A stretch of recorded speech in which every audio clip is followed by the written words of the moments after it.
Hello friends, રસોઈની દુનિયામાં આપનું સ્વાગત છે। આજે હું તમને ફક્ત 10 મિનિટમાં તૈયાર થઈ જાય તેવી બાસુંદીની રેસિપી જણાવીશ। જો તમને આ વિડીયો ગમે તો લાઇક, શેર અને સબસ્ક્રાઇબ જરૂરથી કરજો અને તમારા ફ્રેન્ડ્સ અને રિલેટિવ્સમાં જરૂરથી શેર કરજો।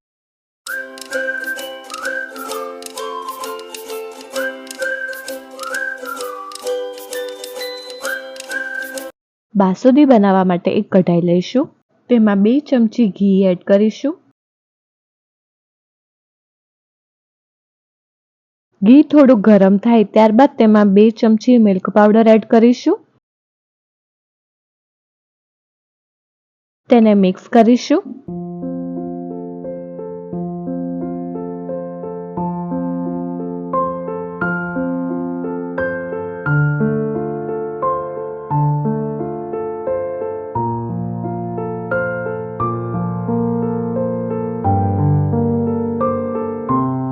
બરાબર મિક્સ થઈ જાય ત્યારબાદ તેમાં 500 ગ્રામ દૂધ એડ કરીશું,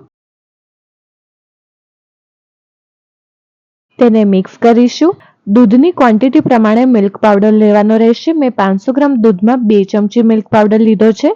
ત્યારબાદ મિલ્ક પાવડર મીઠો હોવાના લીધે 30 ગ્રામ ખાંડ એડ કરીશું, તેને મિક્સ કરીશું।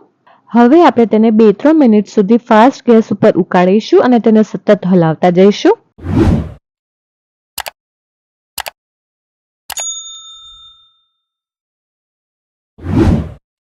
ત્યારબાદ થોડીક કેસર, ચપટી ઇલાયચી પાવડર, થોડાક સમારેલા કાજુ, થોડીક સમારેલી બદામ, થોડાક સમારેલા પિસ્તા એડ કરીશું, તેને મિક્સ કરીશું। હવે આપણે તેને 5 મિનિટ સુધી ઉકાળીશું। 5 મિનિટ પછી તમે દૂધની ક્વોન્ટિટી જોઈ શકો છો। 500 ગ્રામ દૂધની સામે 300 ગ્રામ દૂધ બાળી કાઢ્યું છે, જેથી આપણી બાસુંદી બહાર જેવી એકદમ ઘટ અને એકદમ ટેસ્ટી થઈ જાય।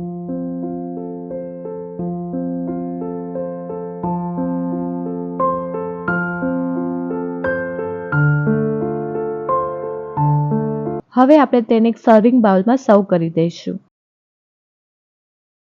તમે આ બાસુંદીને ગરમા ગરમ અથવા તો ઠંડી પણ સર્વ કરી શકો છો।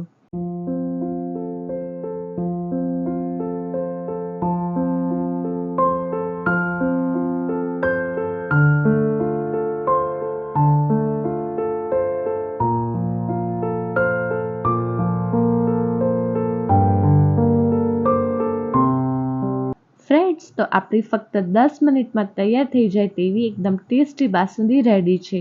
જો તમને આ વિડીયો ગમ્યો હોય તો મારા વિડીયોના કમેન્ટ સેક્શનમાં જરૂરથી કમેન્ટ આપજો। ફ્રેન્ડ્સ, જો તમને આ વિડીયો પસંદ આવ્યો હોય તો સબસ્ક્રાઇબની જોડે બેલ આઇકોન ઉપર ઓલ બટન દબાવજો, જેથી મારા બધા નવા વિડીયો તમને મળતા રહે।